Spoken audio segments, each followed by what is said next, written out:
சின்ன முருகைய சிங்கார முருகைய சின்ன சின்ன முருகைய சிங்கார முருகைய கொஞ்சி கொஞ்சி தமிழ் பேசும் செந்தில் வடிவேலனவ கொஞ்சி கொஞ்சி தமிழ் பேசும் செந்தில் வடிவேலனவ சின்ன சின்ன முருகைய சிங்கார முருகைய கொஞ்சி கொஞ்சி தமிழ் பேசும் செந்தில்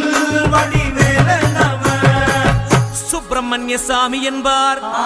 கார்த்திகேயன் என்பார், சுவாமிநாதன் என்பார், முக அமுதன் என்பார், பாலசுப்பிரமணியன் என்பார், கருணாகரன் என்பார், கதிர்காம கந்தன் என்பார், கதிர்வே